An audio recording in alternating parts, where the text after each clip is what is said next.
Hey everybody, it's Scott Steen with winnersandwhiners.com coming to you with the Monday edition of Today in Sports Betting. Doing it as we always do, kicking it off NBA style. Scott, it's May. Got spring fever, baby? Something like that. I know I went outside. It was raining a little bit, but it was 70 degrees, which I guess is a step in the right direction. Went suit shopping. So that's how I ended up spending my Sunday. How was your day? It was good. It was good. Saw some of the highlights of Des Moines and Nice. drove home. Yeah, it was a good time. You went suit shopping? I'm guessing you got a wedding.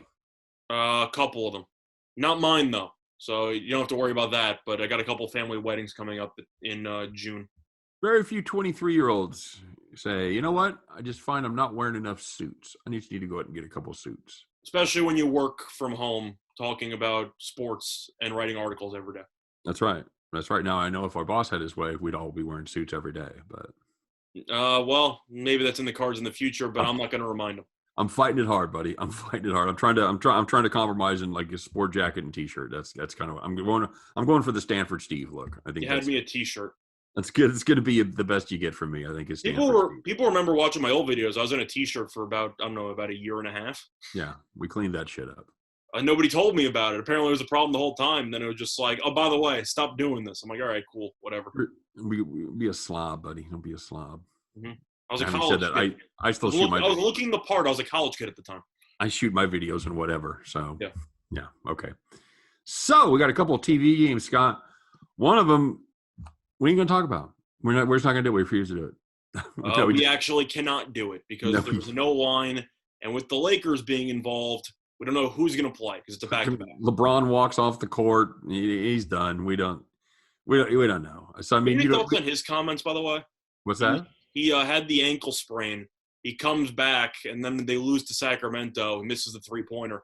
And they ask him about how he's feeling, and he says, I don't think I'll ever be 100% again. It's an ankle sprain. It's one thing if you want to talk about age and everything, but really? An ankle sprain?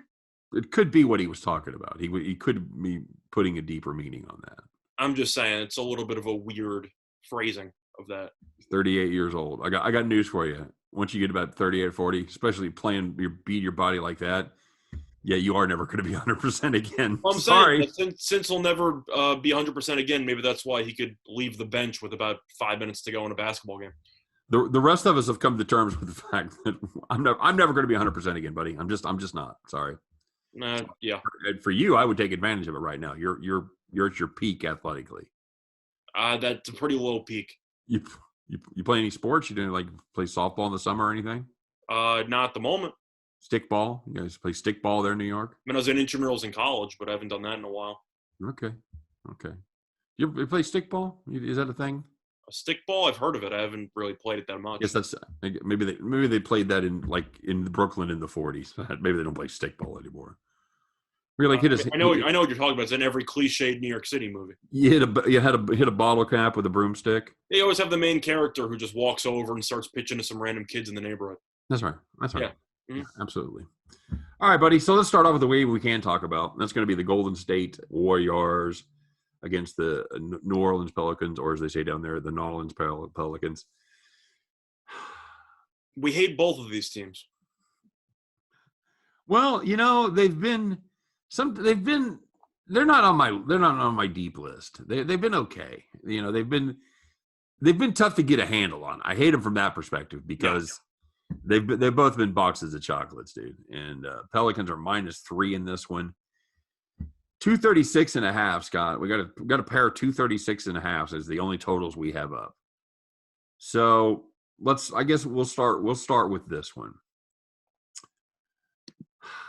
Neither one of these teams are playing for anything. Well, Golden State is because they're still in the play-in game, battle or whatever you want to call it. Are they still? Are they Are they still in there? Okay. Yeah, I think as of right now they're in possession of the last spot. Then again, I'm not really sure if teams want to be in there because you can just be in the lottery and maybe get a better player in the draft. But the Warriors seem to be going for it. You think players that are currently in the playoff hunt don't want to be in the playoffs? I didn't say the playoff hunt. I said the play-in game hunt. You're playing some extra. That's the playoffs. That's the playoffs, dude. It's debatable. Do you know how that works? By the way, I know it works. Yeah, I know it works. How's it work? the Warriors would have to win basically 2 games because they'd be the 10 seed right now. Yeah. So if they play the 10 seed, they'd be the 10 seed, have to win 2 games, and then play the 1 seed.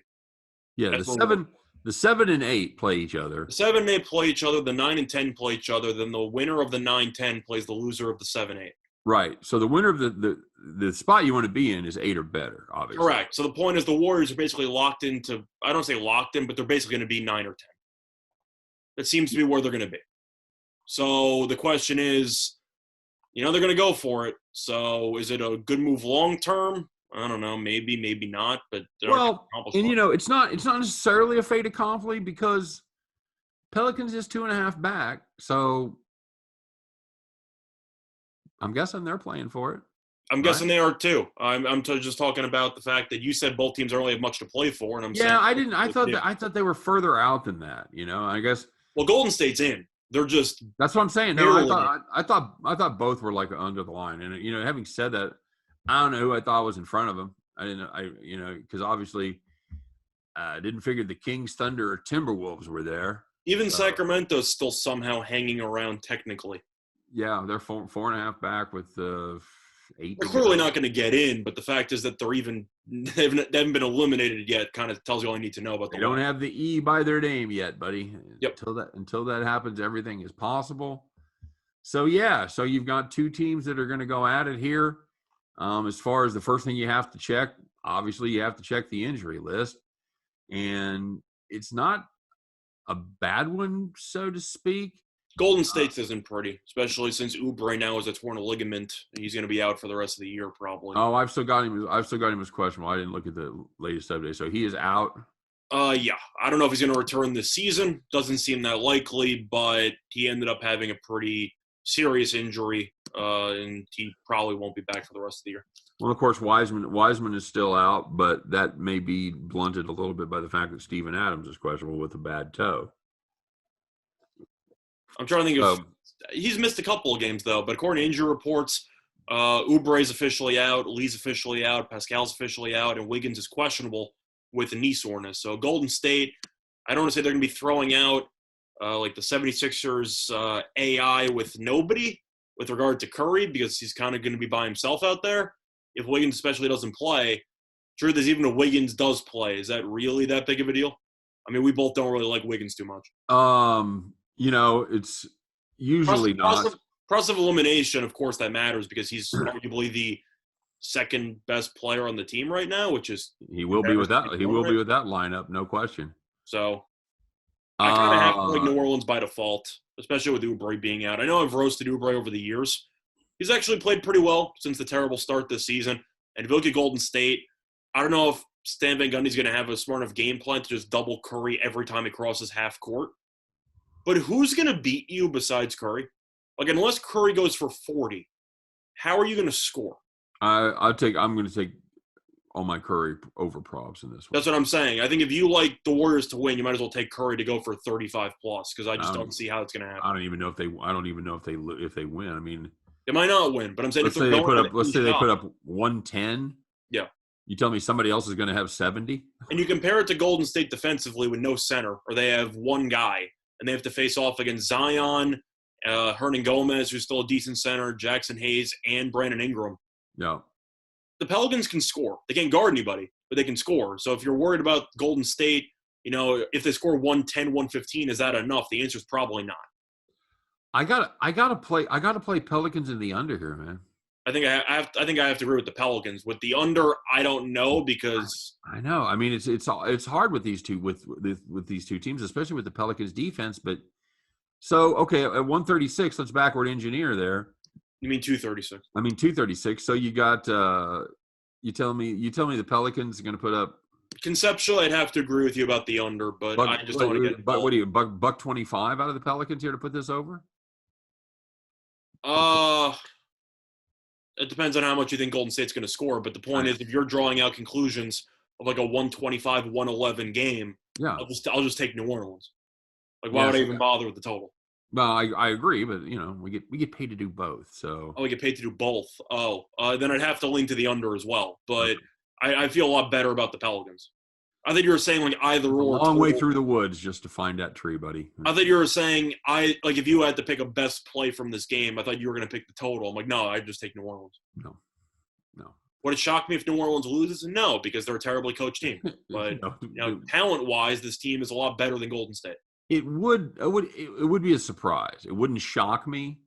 It'd shock me more than a 3-point spread would deserve to shock me. How about that? I think New Orleans will probably close at around, what do you think, 4.5? If Wiggins gets ruled out, probably 5 or higher. I'm not saying Wiggins is worthy of being worth 2 points, but looking at the rest of Golden State's roster, he might actually be worth 2 points. Yep. So again, we don't have a number on the Denver game. Now, normally we just speculate and throw some kind of wild spread and take a guess and cap from there. Do you want to guess on who you think's playing in this installment? Yeah, you might as well guess on who's playing. Yeah, do you want to guess in our installment of who's sitting for what reason? Who's sitting for what reason? Let's see. I'm going to go with LeBron James is going to be out with spider bite. Okay. Do you think AD plays or no? I think AD will play. I think Schroeder will play. Okay. Just a reminder, the Lakers are now in possession of the 7 seed, so they are in the play-in game right now. Yeah, that's right. As far as Denver goes, they look pretty healthy. Yeah, I think everybody goes for Denver. I think everyone should go for Denver, of course, without Jamal Murray, because that's a given. But looking at the Lakers, I'm actually going to be bold here. I'm going to say that LeBron and AD are both going to play, but they're both going to play about 20 minutes. Okay. All right. And the main logic there is, at the end of the day, they're still the 7 seed. And if you look at their schedule coming up, it's not pretty. A lot of good teams. So it depends on if LeBron's looking at the schedule saying, I know that I'm not 100%, and I know I want to sit this out, but with this random BS play-in system, we might actually have to play an extra 2 games or an extra 1 game. So let's try to win something. I like Denver anyway. I think Denver's playing really good ball. They've won 9 of 10 since Murray got injured. So I like the Nuggets no matter what. But, of course, depending on the number, the Lakers have been laying 10 against Sacramento and 10 against Toronto and lost both games outright. So I am going to ride the hot hand here and go with Denver. Take Denver in the points, the artificially inflated. I think they're laying. What's that? I think Denver will be laying. But, of course, with AD and LeBron potentially in the lineup, I would say Denver -2 because it is a back-to-back in the end. You're high. If you think I'm telling you, if you think the Lakers start AD and LeBron and get points at home, you're high. I actually think that might happen just based on the fact that it's a back-to-back and people are going to expect them to be on minute restrictions. Yeah. Well, let's just say one of the 2 don't play. Then do you think it's Denver 2.5 because you disagree with me about the line? I think it's pretty close to pick. I think the only way Denver's a favorite here is they both sit. The point is the Lakers are overvalued based on reputation. The Nuggets, right? Well, it's not going to change in a day. It's not going to change. It's not going to change today. No, correct. But I'm saying no matter what, we disagree with the spread, whatever. We both like Denver because we think that this version of the Lakers team is still overvalued because of last year's success. Correct. Maybe even by some people in this room right now. Not this room, but on this call, you still love the Lakers. When? This season. You told me is this when they for the playoffs, I do. As of right now, I don't. Well, you still think they're going to make noise in the playoffs? You think they're just going to hit a switch? To make noise, yeah. I think they will. What does that mean? Do they make it to the finals in the Western Conference? I assume that LeBron sleepwalks through every regular season game and then kicks a gear in the playoffs. So that's just me personally. Okay. But do I think they'll make the Western Conference Finals? I do. Okay.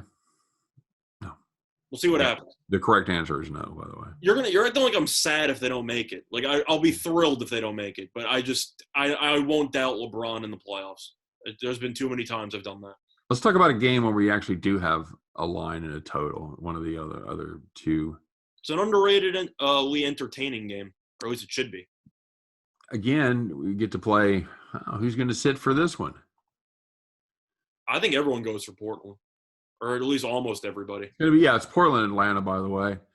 The Hawks are currently. I think if anyone does not play for Portland, it's going to be. We'll go Nurkic. Well, they're not on the list, so. No, I know. I'm just going to say Nurkic because he had some injuries earlier in this year, and they're kind of limiting him a bit. But for Lillard and McCollum, I think they're both going to go. How do you not? How do you? It's by the way, it's the Hawks by 1.5, 236.5. So I'm just going to throw a middle up here. 236.5 at DraftKings, 234.5 a bet online. Game changer. I'll just play my one. I'll just play my 1 point middle and call it good. So that's fair.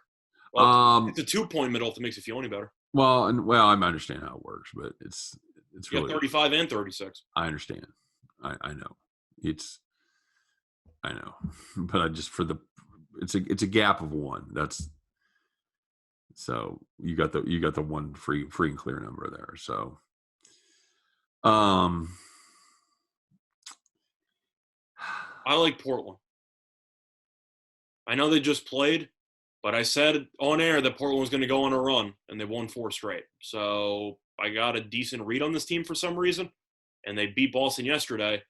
I think Atlanta's good, but I still think they're missing something. I don't know what it is, but I feel like they're not fully there. And I just think Portland right now is kind of playing their best ball of the season. Yeah, well, this is an Atlanta offense. It's really struggled here lately, man. They've kind of hit the skids. Well, Trae Young's only played in like 1 game in the last 2 weeks. They still got killed by Philly anyway, but I'm just throwing that out there for part of the reason why the offense has struggled. Well, I understand, but you play with what you got. Yeah. And when you're not putting up they haven't averaged 100 points over those 4 games. I think the one piece that I actually think they're missing is DeAndre Hunter. And you also have Bogdanovich, who's a day-to-day. And I think Bogdanovich is really, really good. So I think if he's out, that's a serious problem for Atlanta. And you look at some of the role players and some of the other wings, Bogdanovich has been so just underrated all year long. And he was just absolutely killing teams for the last couple of weeks before he got injured. When you look at his numbers, averaging 15.2 points per game, he's probable to play tomorrow, so that is a big deal. I don't know how many minutes he's going to play, but keep that in mind. But still, I just think DeAndre Hunter was a huge piece for that team, and I know that this team has played well over the last couple of weeks anyway. But I just think Portland right now is playing good ball, and on the interior, besides Capella, do the Hawks have any big bodies? No, that's what we always end up talking about that, about, who do they end up throwing out there? You still got Kanter and you still got Nurkic. Now, I'm not sure if Nurkic is going to play, and that's my call. I think he's not going to, but if they both play, you're going to have some rebounding problems for Atlanta. Yeah, absolutely. I got to play the hot hand here. Give me the points. Yeah, I agree. By the way, the Hawks are 9-6 without Hunter, so okay. They played decent basketball over the last month. So I just meant long term without Hunter. I think that's the one piece they're missing. Certainly a better team with him, no question about it. So mostly on defense, which is what brings us to Portland, because you look at that team, and although the defense hasn't been there all year, you still look at who they have with Lillard, McCollum, Powell. Even Melo's been really good this year, and Hunter was their best wing defender. This is another one that's at 236.5 that I'm going to play under. I think I have to with Portland on a back-to-back. Plus Atlanta's offensive issues, I got to assume that it'll be probably landing in the either low 230s, high 220s. Tops, yeah. Tops, yeah. I mean, this is a team that's averaged 96 points over their last 4. That's, yeah, not good. Plus, if you want to gamble on injury news and a slim chance that maybe a Lillard or McCollum doesn't play, take the under now. You probably beat a huge line move. Yep, absolutely true. All right. There you go, guys. As always, if you're looking for more information on these games or any other games, don't forget to stop by and check out winnersandwhiners.com. #1 site in the world for predictive sports analysis. Always there, always free. And, yeah, we wish you guys nothing but the best. We appreciate you watching today. Of course, hope every one of those tickets in your pocket turns into cash money when you head back to the window. All right? You guys have a great day. Don't forget to check us out around the corner here. We'll be talking about the Monday schedule for MLB. But for now, for myself, for Scott Reichel, for all of us at Winners and Whiners, we appreciate you watching. We'll see you next time on Today in Sports Betting. Take care, everybody.